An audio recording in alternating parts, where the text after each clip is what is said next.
Salut les amis, j'espère que vous allez bien, j'espère que vous êtes au taquet. Bienvenue pour cette nouvelle petite vidéo, tout en détente, tout en douceur. Dans cette vidéo, je vais répondre à une question que j'en reçois énormément, c'est quasi quotidien. Je sais pas quoi faire, je sais pas par où commencer, comment je peux faire pour me lancer, pour démarrer dans le training sportif. Bref, dans cette vidéo, les 5 étapes absolument nécessaires pour te lancer dans le training sportif. C'est parti bébé, let's go.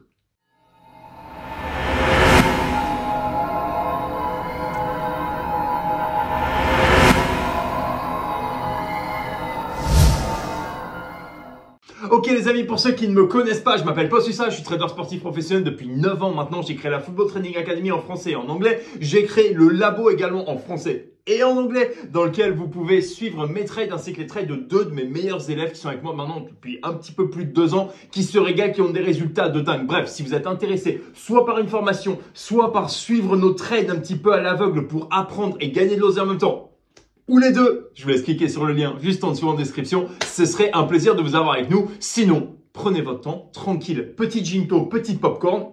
Regardez la vidéo, c'est parti. Tout d'abord, très rapidement, point numéro 1. Comprendre ce que c'est le trading sportif en fait, parce que c'est pas juste du pari sportif, c'est pas ce que vous propose BetClick et Winamax absolument tous les week-ends, c'est les grosses cotes, les codes boostés, etc. Parce que finalement, moi ça m'intéresse pas. Toutes ces codes boostés, c'est de la daube. Pourquoi ? Parce qu'en fait, c'est pour des micro-mises. Très souvent, vous voyez des codes boostés qui, certes, peuvent paraître value, peuvent paraître intéressantes, alors qu'en fait, mise limitée, 10 €, tu sais, c'est avec le petit astérix là tout flingué. Donc bon, c'est super, c'est génial. Mais en fait, qu'est-ce que ça va faire? Tu prends une cote à 3,20 au lieu d'une cote à 2,80. Super, avec 10 balles. Je dis pas que c'est pas bien dans l'absolu, je dis juste que c'est pas comme ça que tu vas devenir riche. C'est pas comme ça que sur le long terme tu peux gagner de l'argent et c'est surtout pas une stratégie que tu peux appliquer sur le long terme, quasiment au quotidien, pour gagner de l'argent. Encore une fois, c'est ce qu'on recherche, bien évidemment. Donc dans le trading sportif, tu vas avoir des types de paris que tu peux retrouver chez certains bookmakers. Par contre, tu vas avoir l'avantage de pouvoir faire du lay également. Lay, j'entends, ça veut dire se placer contre une position, d'accord? Plutôt que seulement dire Paris va gagner. D'accord? Tu vas dire Paris ne va pas perdre le match. Ou alors Paris va perdre tel pari, Paris ne va pas marquer, Paris va aller marquer ce petit but en fin de première mi-temps qui va nous régaler. Ou alors Paris, sur tout le match, ne va pas aller marquer plus de 2,5 buts. Bref. Ce que je veux dire, c'est que ça t'ouvre des possibilités qui sont absolument énormes. Ça va te permettre de réduire tes risques également, bien évidemment, d'avoir des plus gros gains potentiels. Bref, de pouvoir se régaler. Je simplifie très fortement. Pour autant, c'est un des avantages principaux d'être dans le trading sportif. C'est disponible. Ensuite, en point numéro 2, bien sûr, tu vas devoir choisir une plateforme. Donc, si tu habites dans un pays, je pense à l'Angleterre, je pense à l'Ukraine, je pense, c'est pas le meilleur exemple. Plein de pays dans lesquels tu peux avoir accès à Betfair. Super, c'est la plateforme d'échange principale, d'accord? C'est top pionnier, moi c'est là-dessus que j'ai absolument toute ma bankroll, c'est confiance à 350%, tu peux y aller, tu peux mettre ton bif, il n'y a pas de souci. Si jamais tu habites pas en Angleterre ou dans ces pays dans lesquels c'est accepté, je pense notamment à l'Italie, il me semble que c'est accepté en Italie en ce moment, c'était accepté en France jusqu'à il y a quelques années, ils ont décidé de le bannir parce que l'État n'a pas autant de contrôle et ne peut pas autant se gaver sur votre dos, d'accord? Donc tu vas devoir choisir une plateforme d'exchange.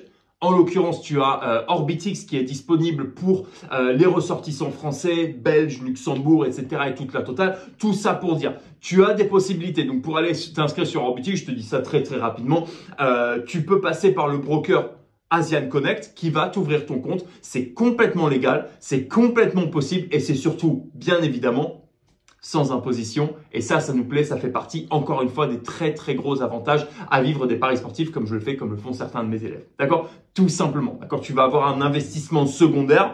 Si tu le gères bien, si tu es carré, si tu es sérieux, on revient là-dessus dans quelques instants.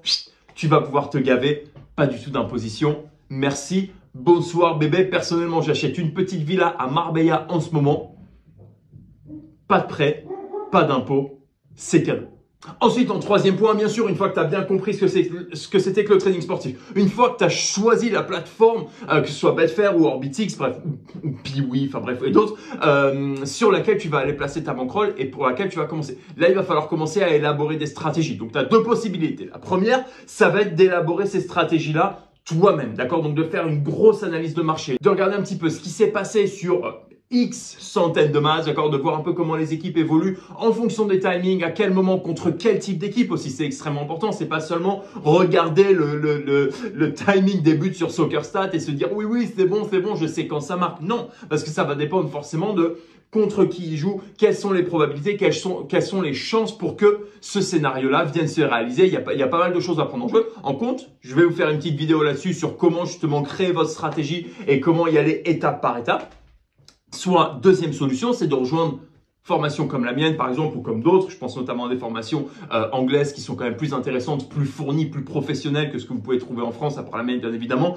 Donc ça va être la deuxième solution. Ça va être de prendre quelque chose d'existant, quelque chose qui fonctionne avec des données solides et tangibles, qui vont te permettre, en fait, tout simplement d'avoir cet accélérateur et te dire, OK, j'ai ces stratégies-là qui sont correctes, j'ai ces stratégies-là qui sont carrées, qui potentiellement peuvent me faire gagner de l'argent parce qu'elles font gagner de l'argent à énormément de personnes. Je vais partir là-dessus. Donc, tu as ces deux possibilités. Soit tu vas te créer ta stratégie, soit tu vas quelque part dans lesquelles les stratégies sont déjà créées, sont déjà testées, sont déjà prêtes à l'emploi pour toi, bébé, pour te régaler. Tout simplement. En quatrième point, et ça, c'est quelque chose que je vous recommande ultra fortement, ne commencez pas à trader tout de suite. Ok, ne commencez pas à poser votre argent immédiatement. Même si vous prenez ma formation, même si vous suivez un peu des trades à l'aveugle, etc. Ce que je vous conseille, bien évidemment, trader à blanc. Ok, prenez petit papier, petit stylo et vous vous dites bon, sur telle période, si jamais vous êtes tout seul et que vous testez votre stratégie, encore plus. Mais si jamais vous avez déjà les stratégies de quelqu'un, dites-vous pour quelques semaines voire un mois. Je prends tout à blanc, d'accord? Je prends tout à blanc, je regarde comment ça se passe, je regarde si ça me convient, je regarde, tiens, si je m'étais placé sur telle cote, à tel moment, avec telle mise, combien est-ce que potentiellement j'aurais pu gagner? Quel est mon pourcentage de réussite? Est-ce que la cote moyenne est intéressante? Est-ce que j'ai fait les choses correctement finalement? Pourquoi? Parce qu'en fait, cette période-là va vous apporter une confiance absolument énorme. Cette période-là va vous dire, ok, c'est bon en fait. C'est bon, j'ai fait mes petits tests. J'ai fait du backtesting un petit peu sur les mois précédents pour regarder ce qui potentiellement serait passé ou pas passé dans ce que j'aurais pris. D'accord? Vous pouvez très bien vous faire des petites simulations. Encore une fois, ça prend pas énormément de temps et ça peut être vraiment intéressant. Pourquoi? Parce que ça va booster votre confiance. D'accord? Encore une fois, je parle énormément de mindset, je parle énormément de confiance en vous. Parce qu'en fait, ça peut arriver à tout le monde d'avoir une petite baisse de confiance, de se sentir un petit peu moins à l'aise. C'est à ce moment-là que vous allez passer à côté de trade et c'est à ce moment-là que vous allez vous en vouloir, tomber peut-être potentiellement, surtout si c'est le début, dans une spirale négative et ça va être compliqué de vous en sortir. D'accord? Donc, dans un premier temps, s'il vous plaît, faites-moi confiance, ne serait-ce que pour quelques semaines ou un mois, tradez à blanc, on ne prend pas de risque, chargez ce petit boost de confiance, vous serez prêt à gagner de l'oseille. Et enfin, cinquième et dernier point, ça y est bébé, normalement t'es en place, t'es prêt. Pourquoi? T'as compris ce que c'est le trading sportif. T'as ouvert ta plateforme, t'as créé ta stratégie ou t'as rejoint une formation pour avoir les stratégies là directement prêtes à l'emploi. Quatrième point, tu vas pouvoir enfin commencer tout doucement à regarder un peu, à trader à blanc, d'accord? Très important encore une fois pour booster la confiance. Cinquième et dernière étape, ça y est, tu peux commencer, tu peux y aller. Pour autant, encore une fois, même si tu as tout ça, même si tu as fait ce backtesting, etc., je te recommande de commencer petit. D'accord? Si tu as une bankroll, par exemple. Si tu as une bankroll à 10 000, commence avec 500. Je sais que c'est pas sexy, je sais que ça te donne pas envie, je sais que tu te dis « Ah, mais c'est bon, j'ai pas que ça à faire, je suis prêt. » Ouais. Donc en fait, quand tu vas commencer à placer de l'argent, tu vas avoir ce petit facteur crainte, tu sais, cette petite boule au ventre bien dégueulasse qui fait du mal, qui est horrible et qui, pour le coup, va te desservir beaucoup plus qu'autre chose. Cette petite pression accumulée, on veut la gérer au maximum. D'accord? J'ai un élève qui commence avec une bankroll à 20 000. Je lui ai dit, vas-y doucement, tranquillou bilou. Le but, c'est pas de sauter n'importe où, n'importe comment, parce qu'avec une bankroll à 20 000, 1% c'est 200 balles, 2% c'est 400 balles.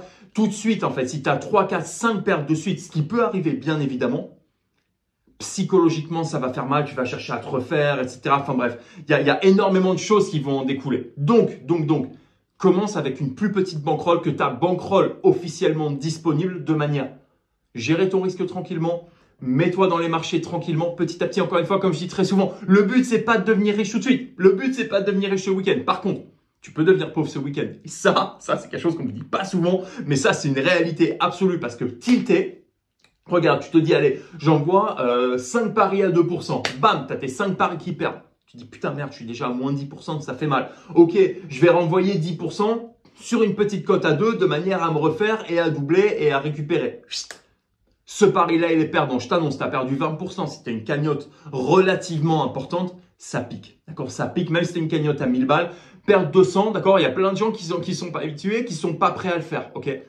Et là, ça va faire très très mal. Donc, grosso modo, pareil avec une petite banquerolle sur ton premier mois, tu seras prêt à te gaver après. Voilà les amis, j'espère que cette petite vidéo vous a plu. Ça me paraissait important pour répondre à cette question, comment démarrer correctement dans le trading sportif. J'espère y avoir répondu. Si vous avez la moindre question, n'hésitez pas à laisser un petit message dans les commentaires. Si c'est une question un peu plus sérieuse, un peu plus concrète, vous pouvez m'envoyer un petit mail. Vous pouvez prendre rendez-vous sur le site pour un appel perso, soit avec moi, soit avec un des membres de mon équipe. Bref. Si jamais vous avez besoin de quoi que ce soit, si vous avez la moindre question, vous savez quoi faire. Je vous attends pour ceux qui nous rejoignent dans la formation et dans le labo. Faisons de l'oseille. Les amis, comme d'habitude, faites attention à votre position, au trading. Faites de l'oseille.